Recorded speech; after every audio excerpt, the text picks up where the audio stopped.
Hai, aku Sally.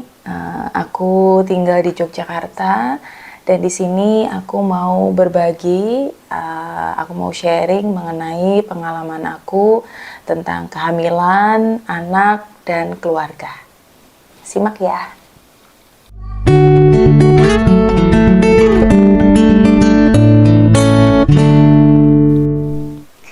Oke, di sini aku mau sharing mengenai pengalaman aku setelah 4 tahun menikah, akhirnya aku bisa hamil.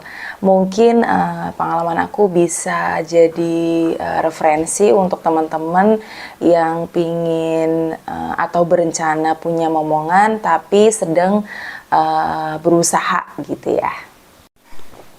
Oke, aku cerita awal dulu ya. Aku pacaran sekitar 5 tahun gitu sama suamiku, sama calon suamiku waktu itu. Kemudian tahun 2016 aku dan dia mantap untuk memutuskan menikah.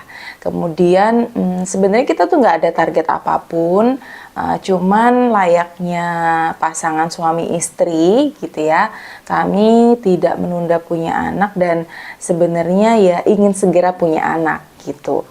Cuman pada waktu itu aku dan suamiku tuh jarang banget ketemu ya. Walaupun kita masih satu kota, kita tinggal maksudnya kita tidak long distance marriage gitu, relationship tidak, kita tinggal satu kota, cuman kita tuh sama-sama sibuk gitu ya.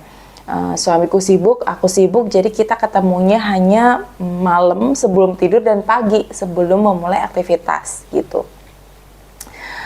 Dan 1 tahun pertama itu aku bener-bener gusar banget, aku bener-bener galau banget. Ketika itu aku sebenarnya pingin gitu ya, pingin segera punya anak. Walaupun sebenarnya juga aku dan suamiku tuh sama-sama berprinsip bahwa anak itu anugerah gitu ya, anak itu pemberian dan anak itu haknya Allah gitu ya untuk dikasih ke kita. Sebenarnya kita tidak punya hak sama sekali. Yang bisa kita lakukan adalah hanya berusaha aja gitu. Terus 1 tahun pertama aku merasa menunggu-nunggu banget gitu ya, momen aku telat haid gitu. Aku menunggu-nunggu banget, tapi tidak kunjung haid juga gitu. Nah, ketika setelah menikah sebenarnya ada rasa galau juga gitu karena beberapa teman dan keluarga yang nikahnya hampir bersamaan itu tuh sudah pada hamil gitu. Selang 1 bulan sudah ada yang hamil, selang 3 bulan sudah ada yang hamil, selang 5 bulan sudah ada yang hamil gitu. Sementara kok aku belum ya gitu. Sebenarnya itu udah mulai galau, mulai ya ampun kapan ya waktuku, kayak gitu sih. Terus jalan 1 tahun aku mencoba untuk berkomunikasi dengan suamiku bagaimana kalau kita cek ke dokter aja gitu. Setelah usia pernikahan 1 tahun gitu, aku mantap untuk mencoba sadar diri gitu ya, sadar diri ngecek kesehatanku dan kesehatan suamiku ke dokter gitu. Dan kami memilih Rumah Sakit Ibu dan Anak Sadewa yang beralamat di Babarsari, di daerah Babarsari, jauh dari tempat tinggalku. Dan di sana kami memilih Dr. Hasto yang dulunya Bupati Kulon Progo, di mana beliau juga pemilik RSK Sadewa juga. Nah, sama Dr. Hasto aku dicek gitu ya, dicek rahimnya bagaimana dan langsung merujuk suamiku untuk cek sperma ke dokter spesialis andrologi. Nah, singkat cerita langsung suamiku langsung cek sperma di labnya Sadewa juga ya. Nah, dari situ kami sempat hasil labnya kami sempat bawa ke dokter Hasto lagi. Dan karena suatu hal dokter Hasto sulit untuk ditemui karena kesibukannya, akhirnya kami ganti dokter gitu. Dan kami memutuskan untuk dari rekomendasi beberapa teman, kami memutuskan untuk pindah ke dokter Ayu di Sadewa juga. Dari Dokter Ayu, kami disarankan untuk berkonsultasi gitu ya dengan dokter andrologi yang pada waktu itu satu-satunya dokter andrologi di Jogja, yaitu Dokter Diki Muhammad Rizal. Ada di Sarjito waktu itu. Kemudian kami sempat membawa hasil labnya ke Dokter Diki dan dijelasin hasil labnya seperti apa.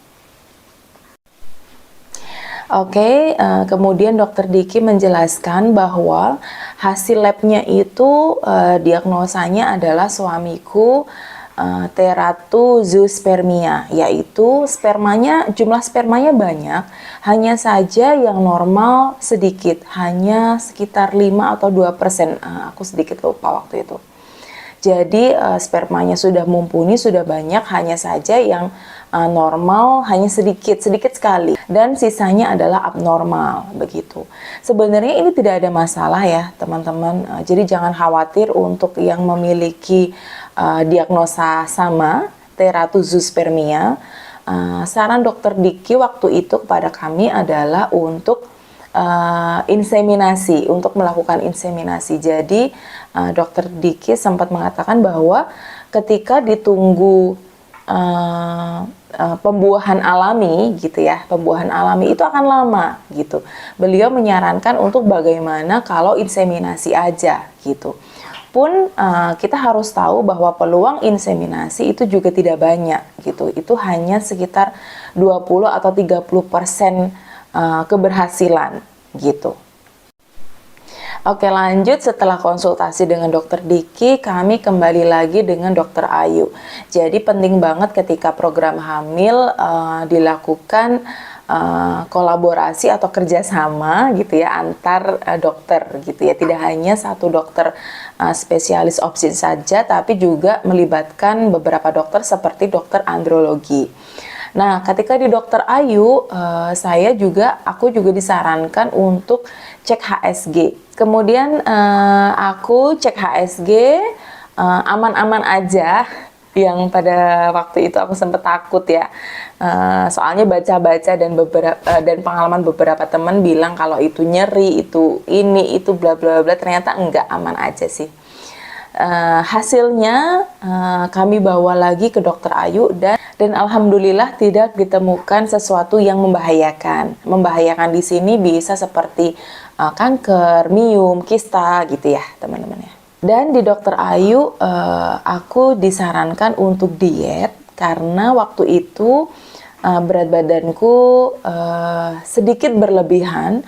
Kemudian aku juga mengalami keluhan yaitu menstruasi tidak teratur waktu itu. Kemudian diindikasi ada PCOS gitu. Walaupun sebenarnya kalau dicek sebenarnya tidak apa-apa gitu. Cuman ada indikasi ke sana gitu. PCOS itu sebenarnya gangguan hormonal yang ditandai dengan sel telur kecil-kecil, tidak ada yang matang gitu. Kurang lebih bahasanya gitulah ya. Setelah dari Dokter Ayu, setidaknya aku tahu kesehatanku sendiri seperti apa yang harus aku koreksi dan apa yang harus aku perbaiki. Lanjut, kami kembali ke Dokter Diki lagi untuk berkonsultasi. Kemudian dari Dokter Diki juga disarankan untuk cek hormonal untuk suami aku. Apa itu cek FSH, LH sama testosteron? Silakan teman-teman googling sendiri karena waktu itu aku juga nggak sempet nyari-nyari lagi karena udah stop. Kami memutuskan untuk ya udahlah break dulu, kita nikmatin dulu kerjaan kita nikmatin dulu kesibukan kita masing-masing sambil berpasrah kepada Allah gitu.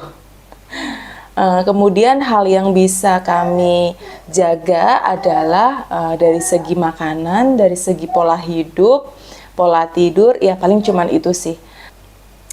Singkat cerita, nggak kerasa kesibukan kami, pekerjaan kami udah masuk di tahun keempat pernikahan dan akhirnya aku hamil.